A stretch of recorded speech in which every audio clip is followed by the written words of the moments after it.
நீங்க ஒரு क्वेश्चन பார்ப்போம். Relationship concept. இங்க பாருங்க, P ஸ்டார் Q என்பது P என்பவர் Q உடைய அப்பா, P பிளஸ் Q என்பது P என்பவர் Q உடைய மனைவி எனில் A plus C star B என்பதற்கு பொருத்தமான கூற்று என்னன்னு கேட்கறாங்க. ஃபர்ஸ்ட் இதை பார்ப்போமா. A பிளஸ் C னா என்ன? A என்பவர் C னுடைய மனைவின்னு வருமா? A என்பவர் C னுடைய மனைவி.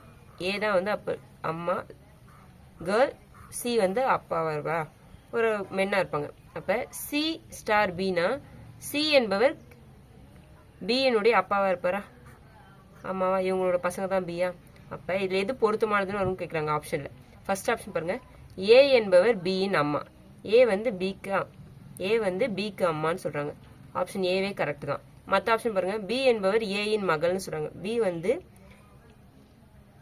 ஏயின் மகள்னு சொல்றாங்க. இங்க மகளா மகனான்னு ஜெண்டர் எதுவுமே சொல்ல, சோ அது வராது. ஏ என்பவர் பியின் அத்தைன்னு சொல்றாங்க. ஏ என்பவர் பியின் அத்தை, அப்படி வராது. இவங்கன்னா உங்க அப்பா பொண்ணுன்னு வந்துருச்சு. ஏ என்பவர் பியின் சகோதரன் வருது, அதுவும் வராது. சோ ஆப்ஷன் ஏ தான் ஆன்சர்.